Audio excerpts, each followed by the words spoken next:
പാലാ ഇടക്കോലി ഭാരതീയ വിദ്യാനികേതൻ കോഴനാൽ ഭഗവതി ക്ഷേത്രത്തിലെ മീനപ്പൂര മഹോത്സവത്തിനോടനുബന്ധിച്ച് നടത്തിയ നാരങ്ങാവിളക്ക് വഴിപാട് ഭക്തിസാന്ദ്രമായി. ഉത്സവം 10-ന് സമാപിക്കും.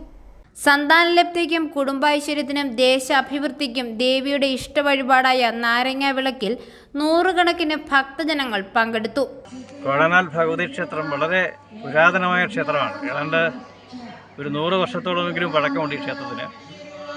കോഴനാൽ കുടുംബത്തിൻ്റെ കീഴിലുള്ള ട്രസ്റ്റായിരുന്നു ഈ ക്ഷേത്രം ഭരിച്ചുകൊണ്ടിരുന്നത്. 10-15 വർഷം മുമ്പ് ഈ ക്ഷേത്രത്തിൻ്റെ ഭരണം ഭാരതീയ വിദ്യാനികേതനെ ഏൽപ്പിക്കുകയുണ്ടായി.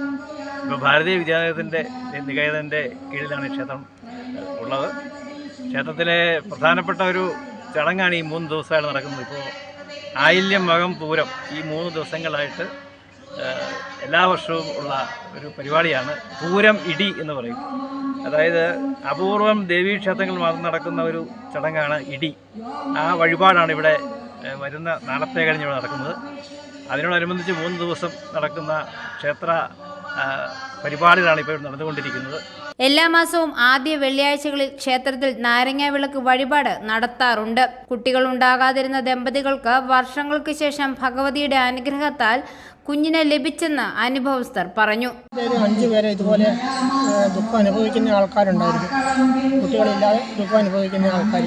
അപ്പം അവർക്കൊക്കെ ആ വർഷം 1 വർഷം 2 വർഷത്തിനകം ഈ ആഗ്രഹം സാധിച്ചെന്നുള്ളതാണ് ഇതിനകത്ത് എടുത്തു പറയേണ്ട കാര്യം. എല്ലാവർക്കും പെൺകുട്ടികൾ മകൻ നക്ഷത്രത്തിലാണ് ഉണ്ടായിരിക്കുന്നത്. അത് അന്ന് മുതൽ എല്ലാവർക്കും ഒരു ഭയങ്കര വിശ്വാസമാണ്. എല്ലാവരും ഈ നാരങ്ങാവിളക്ക് നടത്തിപ്പോഴും.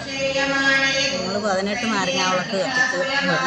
18 കഴിഞ്ഞ് 19, 20 ആയപ്പോഴത്തേക്കും ഞങ്ങൾക്കൊക്കെ ഭഗവതിയുടെ അനുഗ്രഹം തന്നു. രാവിലെ 4:30 പള്ളി ഉണർത്തൽ, നിർമ്മാല്യ ദർശനം, ഗണപതി ഹോമം, നെച്ചിപ്പുഴൂർ ഉമാമഹേശ്വര നാരായണ സമിതി അവതരിപ്പിച്ച പുരാണ പാരായണം എന്നിവയും നടന്നു.